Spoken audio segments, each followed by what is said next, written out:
आज हम पढ़ेंगे कक्षा 4 की पुस्तक फुलवारी से पाठ 13। पाठ का नाम है हौसला। तो शुरू करते हैं। जुलाई का दूसरा सप्ताह 15 जुलाई सन 1979 अपनी माँ के साथ हमारी कक्षा में एक बच्चा आया। उसका उसी दिन दाखिला हुआ था। नाम था माइकल। क्या नाम था? माइकल। स्वस्थ, गोल मटोल, छोटी छोटी आंखें, घुंघराले बाल, हंसता हुआ सा चेहरा।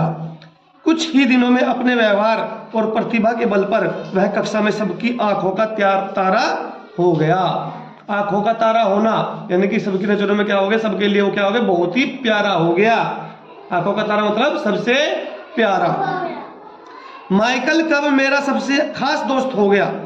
ये जो कहानी सुना रहा है कोई लड़का है, कोई आदमी है जो अपने बचपन की कहानी सुना रहा है, ठीक है ना, अपने पूरी कहानी सुना रहा है। तो उस कहानी को सुनते रहना। वो माइकल के बारे में बता रहे हैं। माइकल कब मेरा सबसे खास दोस्त हो गया मुझे पता भी न चला। साथ साथ रहना, खेलना, पढ़ना, खाना पीना। जब आपके साथ कोई आपका दोस्त पढ़ता है, आपकी क्लास में के बच्चे पढ़ते हैं तो साथ साथ क्या करते हैं, पढ़ते भी हैं, साथ साथ खेलते भी हैं, साथ साथ खाना पीना भी खाते हैं। सब कुछ साथ साथ चलता रहता है। इसी तरह क्या है, जो किताब का लेखक है, जो पाठ का लेखक है, उसने क्या किया, अपनी कहानी बता रहा है तो वही बता रहा है कि हम भी क्या करते थे, साथ साथ खेलते थे, साथ साथ पढ़ते थे, साथ साथ रहना और खाना पीना सब चलता था। मित्र के साथ साथ वह मेरा प्रतिद्वंदी भी था। प्रतिद्वंदी मतलब कंपटीटर। ऐसा होता है ना आपके मन में कि अगर आपका दोस्त कुछ अच्छा कर रहा है, पढ़ाई में अच्छा है या बहुत ज्यादा मार्क्स ला रहा है, पेपर में अच्छे नंबर आ रहे, तो आपके मन में भी क्या आते हैं कि मेरे भी इससे ज्यादा नंबर आए। होता है ऐसा होता है ना कि अपने दोस्त के अगर ज्यादा नंबर है तो आपके मन में है कि मैं इससे ज्यादा मेहनत करूं और मेरे भी नंबर इससे ज्यादा आए। तो क्या कहलाता है, प्रतिद्वंदी, कंपटीटर। यानी कि उससे क्या है, आपकी कंपटीशन हो जाता है। कक्षा में सबसे अधिक अंक पाने के लिए हम दोनों में होड़ लगी रहती थी। समझ गए? क्या रहती थी कि मेरे सबसे ज्यादा नंबर आए, उससे भी। हर दोनों में क्या करते थे, होड़ रहती थी। वह संगीत में प्रथम रहता तो मैं खेल में। माइकल कौन से उसमें रहता था, प्रथम संगीत में। और जो किताब पाठ का लेखक है वो किसमें रहता था, खेल में। पाठ का लेखक खेल में रहता था और संगीत में कौन रहता था, अपने उसका दोस्त यानी कि माइकल। माइकल चित्रकला में पुरस्कार पाता तो मैं भाषण में। उसे गणित में ज्यादा अंक मिलते तो मुझे हिंदी में। तो माइकल कौन कौन से विषयों में अच्छा था, संगीत में, चित्रकला में और गणित में। और जो पाठ का लेखक है वो कौन से विषय में था, खेल में, भाषण में और हिंदी में। एक दिन सुबह स्कूल खुलते ही प्रधानाचार्य जी ने हमें अपनी कक्षा में बुलवा लिया। एक दिन सुबह स्कूल खुलते ही क्या किया, प्रधानाचार्य प्रिंसिपल ने हमें अपने कक्षा में यानी कक्षा में बुलवा लिया। बोले, बेटा तुम दोनों ने हमारे विद्यालय का सदैव गौरव बढ़ाया है। गौरव मतलब नाम किया, हमारे विद्यालय का नाम हुआ है तुमसे, क्योंकि तुम अच्छी पढ़ाई में अच्छे हो, तुम मेहनत कर रहे हो, इससे हमारे विद्यालय का भी नाम रोशन हुआ है, हमारे विद्यालय का नाम अच्छा किया है। चेन्नई में बच्चों की राष्ट्र स्तरीय प्रतियोगिता होने वाली है। चेन्नई में क्या होने वाली है, राष्ट्र स्तर की प्रतियोगिता। मैंने वहां के लिए तुम दोनों का नाम भेज दिया है। अगर कोई बच्चा अच्छा होता है और कहीं प्रतियोगिता होती है तो हम भी क्या करते हैं, आप में से जो अच्छा बच्चा होता है उसको भेज देते हैं। जैसे कोई खेल में अच्छा है और खेल की प्रतियोगिता हो रही है तो जो खेल में अच्छा है तो हम उसका करते हैं, उसे ही भेजते हैं। ऐसा नहीं किसी को भी भेज दिया। जो जिस चीज में अच्छा होता है तो प्रतियोगिता के लिए अच्छे बच्चों को भेजा जाता है। मैं चाहता हूं कि तुम देश भर में अपने विद्यालय का नाम रोशन करो। तुम्हारी शिक्षिका मंजीत साथ रहेगी। शिक्षिका का नाम क्या था, उनकी टीचर का नाम मंजीत।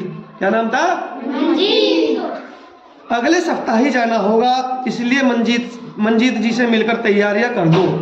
हमारी खुशी का ठिकाना न रहा। मंजीत मैडम से मिलकर बात की और जी जान से प्रतियोगिता की तैयारियों में जुट गए। जब पता लगा कि वहां पे हमें जाना कंपटीशन के लिए तो क्या किया, मैडम से बात करके अपनी तैयारी जो भी करनी थी उसमें जुट गई। पूरे एक सप्ताह तक हम चेन्नई में रहे, विभिन्न प्रतियोगिताओं में भाग लिया। माइकल ने संगीत में स्वर्ण पदक जीता। मैंने पहले भी बताया था, स्वर्ण मतलब सोने का यानी गोल्ड मेडल जीता। सबसे जो प्रथम स्थान रहता है उसको क्या मिलता है, गोल्ड मेडल, स्वर्ण पदक। दूसरे नंबर वालों को क्या मिलता है, रजत पदक, चांदी का। और तीसरे वालों को क्या मिलता है, कांस्य पदक। Bronze medal. तो ये ध्यान रखना। तो कौन क्या जीता? माइकल ने संगीत में स्वर्ण पदक जीता, गोल्ड मेडल जीता। मैंने भाषण में, किसने? जो पाठ का लेखक है उसने क्या जीता? भाषण में स्वर्ण पदक जीता, इनकी प्रथम पुरस्कार पाया। हमें और भी कई पुरस्कार मिले, इनके अलावा भी और प्रतियोगिता जीती, और भी कई पुरस्कार मिले। वहाँ कई प्रदेशों के बच्चे हमारे दोस्त बन गए, अलग अलग प्रदेश से बच्चे आए हुए थे, वे भी हमारे दोस्त बन गए। अब हम जल्द से जल्द घर पहुंचकर इस खुशी को अपने सबसे साझा करना चाहते थे। बस पकड़ने की जल्दी में माइकल ने चौराहे पर जली लाल बत्ती नहीं देखी। क्या हुआ? बस पकड़ने की जल्दी में माइकल ने क्या किया? चौराहे पर जली लाल बत्ती नहीं देखी। जब हम वापस आ रहे थे, बस पकड़ने की जल्दी थी, तो जैसे जैसे बस पकड़ना चाहते थे उसमें जल्दी में माइकल ने जो चौराहे पर लाल बत्ती जली रहती है, लाल बत्ती किसका इशारा करती है? अगर चौराहे पर लाल बत्ती जली रहती है तो किसका इशारा करती है? क्या करना चाहिए? लाल बत्ती पर रुक जाना चाहिए। क्या करना चाहिए? कब चलना चाहिए? जब हरी बत्ती जल जाए तो तभी चलना चाहिए। 3 बत्ती होती है, एक तो क्या होती है? हरी बत्ती, पीली बत्ती और लाल बत्ती। अगर लाल बत्ती जली रहती है तो इसका मतलब वहां पे ही रुक जाओ। पीली बत्ती जली रहती है तो क्या करते हैं? चलने के लिए तैयार हो जाओ। चलना नहीं है, चलने के लिए तैयार हो जाओ। और हरी बत्ती पर क्या होगा? चले जाओ, शुरू कर सकते हैं चलना। ठीक है ना? तो वहां पर क्या है? जब माइकल बस पकड़ने के लिए प्रयास कर रहा था तो बस पकड़ने की जल्दी में माइकल ने चौराहे पर क्या देखा? लाल बत्ती नहीं देखी और दूसरी ओर से आ रहे वाहन की चपेट में आ गया। जब लाल बत्ती नहीं देखे तो वो रोड पर चल दिए माइकल, और जो दूसरी ओर से वाहन चला आ रहा था, रोड चल रही थी, तो क्या हुआ? माइकल उसकी चपेट में आ गए। होश आने पर वह अस्पताल में था और दोनों पैर गंवा चुका था। यानी कि एक्सीडेंट में क्या हुआ था? उनके दोनों पैर कट गए थे, दोनों पैर गंवा चुके थे। रंग में भंग पड़ गया। रंग कैसा? रंग में भंग पड़ना मतलब खुशी के मौके पर दुख का आना। रंग में भंग का मतलब क्या होता है? खुशी के मौके पर दुख का आना। रंगीन हो रहा था, उनका जो मन था रंगीन हो रहा था, रंग में था। क्यों? वे प्रतियोगिता जीत कर आ रहे थे, खुशी का माहौल था उनके मन में। लेकिन अचानक क्या हुआ? दुखों का पहाड़ आ गया। उसके दोनों पैर, उसका जीवन के जो सबसे महत्वपूर्ण अंग थे वो ही खत्म हो गए, जिनसे वो चल सकता था तो वो चल भी नहीं सकता था। यानी कि रंग में भंग पड़ना, भंग मतलब दुख आ गए। सबकी आंखों में सिर्फ आंसू थे। जब दुख आते तो सब परेशान हो गए, सब दुख में हो गए, सबकी आंखों में आंसू आ गए। सुना था कि विपत्ति कभी बताकर नहीं आती। कई बार हमारी जरा सी असावधानी जीवन भर का दुख बन जाती है। वापसी में ऐसा ही हुआ। इस बीच माइकल के पिताजी का तबादला चंडीगढ़ हो गया। तबादला मतलब ट्रांसफर। उनके पिताजी नौकरी में थे तो क्या हुआ? उनके पिताजी का तबादला कहाँ हो गया? चंडीगढ़ हो गया। अपनी माँ, पिताजी और बहन के साथ माइकल शहर छोड़ रहा था तो लग रहा था जैसे मेरे शरीर से कोई प्राण ले जा रहा है। क्योंकि दोस्त थे, बचपन के मित्र थे। धीरे धीरे क्या हुआ? जब उसके मतलब तबादला हो गया उनके पिताजी का, तो उनके पिताजी को जाना पड़ा, तो माइकल भी साथ जा रहा था। तो जो दोस्त होता है वो क्या होता है? हृदय में बस जाता है। और जब कोई दोस्त हमसे बिछड़ता है तो मन व्यथित हो उठता है। तो उसके दोस्त यानी कि जो किताब के लेखक है, पाठ के लेखक हैं, उनको कैसा लग रहा था? जैसे उनके शरीर से उनका प्राण कोई ले जा रहा है। क्योंकि तब दोस्त कोई दूर जाता है तो मन दुखी हो जाता है। माइकल चंडीगढ़ जा चुका था। कुछ दिनों तक दीदी की चिट्ठियां आती रही जो धीरे धीरे कम होती गई। वर्षों के अंतराल ने हमें एक दूसरे से लगभग दूर कर दिया था। शिक्षा पूरी करने के बाद मैं अध्यापक बन गया। कौन अध्यापक बन गया? जिसने ये पाठ लिखा है। कक्षा के बच्चों में अभी भी मेरी निगाह माइकल को ढूंढती। क्या करते? जैसे कोई उसका दोस्त होशियार था जितना, तो जब अध्यापक बन गए तो अपने जो छात्रों जिनको पढ़ाता था ऐसी प्रतिभा ढूंढता था जैसी माइकल में थी। माइकल को मतलब उसको ऐसा लगता था कि माइकल जैसा बच्चा मिल जाए, माइकल को ढूंढती थी। पर माइकल का कहीं कोई अता पता न था। कहते हैं इतिहास खुद को दोहराता है। लगभग ऐसा ही हुआ। अपने विद्यालय के बच्चों की टीम लेकर मुझे मुंबई जाना पड़ा। इस बार मैं बहुत सावधान था क्योंकि उसने देखा था भैया असावधानी में उसके दोस्त ने क्या किया?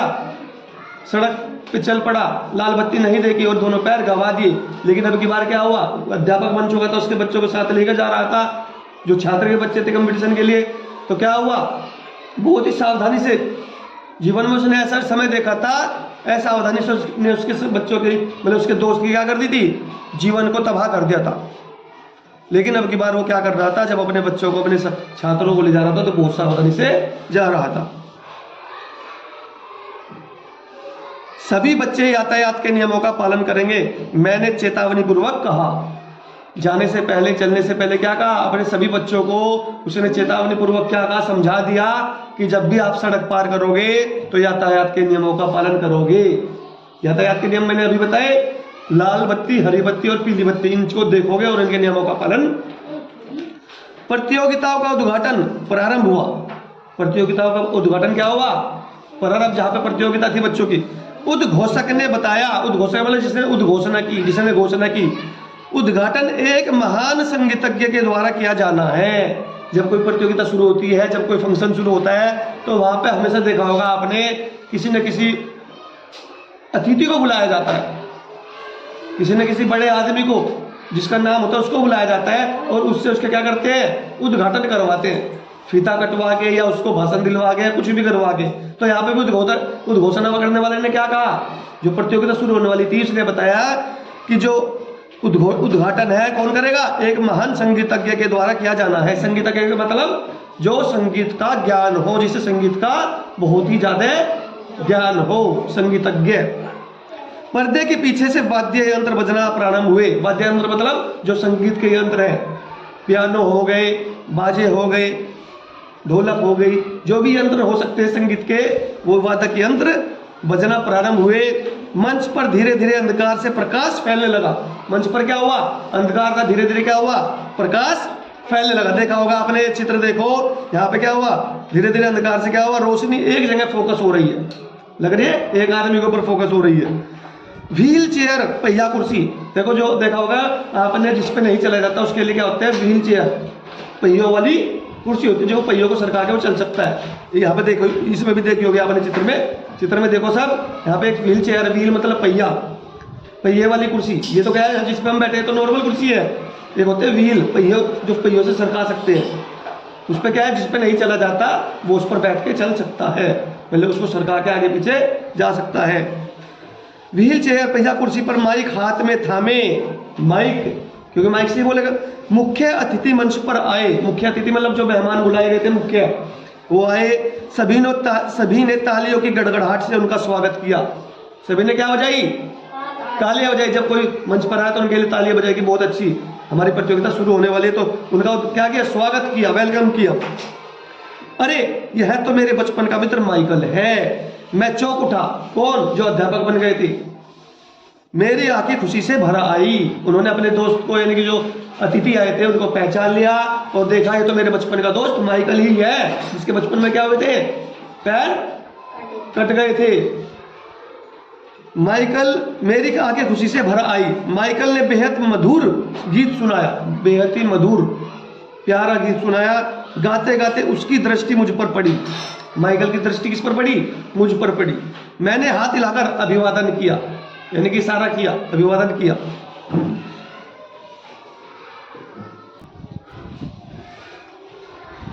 कार्यक्रम समाप्त होते ही मैं दौड़कर मंच पर गया। जैसे ही कार्यक्रम समाप्त हुआ तो क्या हुआ, दौड़कर जो लेखक है वो क्या हुआ, मंच पर गया। माइकल ने मुझे गले लगा लिया। हम दोनों बचपन के मित्र हैं, माइकल ने मेरे विद्यार्थियों को बताया।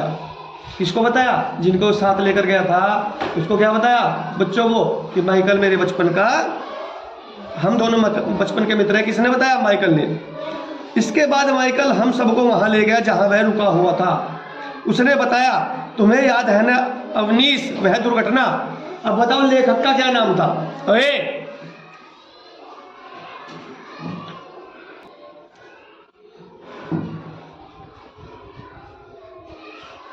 कार्यक्रम समाप्त होते ही मैं दौड़कर मंच पर गया। माइकल ने मुझे गले लगा लिया। हम दोनों बचपन के मित्र हैं, माइकल ने मेरे विद्यार्थियों को बताया। किसने बताया, माइकल ने बच्चों को बताया जिनको साथ लेकर मैं गया था। कौन, लेखक है। इसके बाद माइकल हम सबको वहां ले गया जहां वह रुका हुआ था। उसने बताया, तुम्हें याद है न अवनीश, वह दुर्घटना। अब बताओ किसको कह रहा है, अवनीश किसका नाम है, उसके दोस्त का। किसके दोस्त का, माइकल के दोस्त का, जो जिसने किताब में पाठ लिखा हुआ, जो लेखक है इस कहानी का, जो कहानी का लेखक है उसका नाम क्या है? क्या नाम है? अवनीश। टांगे गवा देने पर मैं जीवन से निराश हो गया था। देखो, शरीर का कोई भी अंग कट जाए तो उसके बिना क्या होता है, जीवन में कई कठिनाई आती है। उसके तो दोनों पैर कट गए थे, तो क्या हुआ, वो जीवन से निराश हो गया था। अपने आप को अक्षम समझने लगा था। अक्षम मतलब कि मैं कुछ नहीं कर सकता, मेरे अंदर सारी क्षमताएं खत्म हो गई, अब मैं कुछ नहीं कर पाऊंगा जीवन में, यह समझने लगा था। उस समय रोजी दीदी ने मुझे हताशा से उबारा। रोजी दीदी जो उनकी बहन थी, दीदी थी, उन्होंने क्या कहा? हताशा। हताशा मतलब जो निराशा हुई थी कि कुछ नहीं कर पाऊंगा, उससे धीरे धीरे उबारा, समझाया मुझे। दीदी मुझे संभालती, किताबें लाती, कैसेट लाती, उन्होंने मुझे गिटार भी लाकर दिया। दीदी ने, तुम एक दिन जरूर प्रसिद्ध संगीतकार बनोगे, दीदी कहती। दीदी ने यह भी कहा कि किसको? माइकल को, कि तुम एक दिन जरूर प्रसिद्ध संगीतकार बनोगे। धीरे धीरे मैंने संगीत का अभ्यास प्रारंभ किया और अपने सपने को साकार किया। सपने को साकार मतलब सपना को पूरा किया। सपना क्या था? संगीतकार बनने का। मैं अपना एक संगीत का स्कूल भी चलाता हूँ। देखो, स्कूल भी खोल लिया, जहां तमाम बच्चे मुफ्त में संगीत सीख रहे हैं। और क्या कर रहे हैं? मुफ्त में संगीत सीख रहे हैं। यानी कि माइकल मुफ्त में संगीत सिखाने लगा, फ्री में संगीत सिखाने लगा, सेवा करने लगा। बच्चे उत्सुकता से माइकल की बातें सुन रहे थे। कौन से बच्चे? जो अवनीश सर के साथ गए थे। वह कह रहा था, प्यारे बच्चों, बड़ी से बड़ी विपत्ति भी सब कुछ समाप्त नहीं करती। क्या बात कही? देखो कितनी अच्छी बात कही। कितनी भी बड़ी से बड़ी विपत्ति आ जाए तो वो सब कुछ समाप्त नहीं करती। अगर हम अच्छे से, समझदारी से, सकारात्मक भाव से उसको सोचे और खुद को संभाले तो हम जीवन में कुछ भी अच्छा कर सकते हैं, ऊंचाइयों तक जा सकते हैं। विपत्ति के समय हौसला बनाए रखना जरूरी होता है, हिम्मत बनाए रखनी जरूरी होती है। अगर हम हौसला या हिम्मत खो देंगे तो हम जीवन में कुछ नहीं कर पाएंगे। तो पाठ का नाम भी क्या है? हौसला। पाठ का नाम क्या है? हौसला। क्यों रखा गया पाठ का नाम हौसला? क्योंकि इसमें दिखाया गया है कैसे एक आदमी जो जीवन से बिल्कुल खत्म हो गया, जिसके पैर गंवा दिए, निराश हो गया, उसके हौसले ने उसे इतनी ऊंचाइयों तक पहुंचा दिया। क्या कहा है? दोबारा सुनाता हूँ। विपत्ति के समय हौसला बनाए रखना जरूरी होता है। अगर आप में हिम्मत है, अगर आप में हिम्मत है, हौसला है, तो आपको अपना लक्ष्य प्राप्त होकर रहेगा। समझ रहे हो? अगर आप में हिम्मत है, हौसला है, तो आपको अपना लक्ष्य प्राप्त होकर रहेगा। इसलिए कभी भी हिम्मत नहीं हारनी चाहिए, चाहे परिस्थिति कैसी भी हो जाए। ठीक है? धन्यवाद।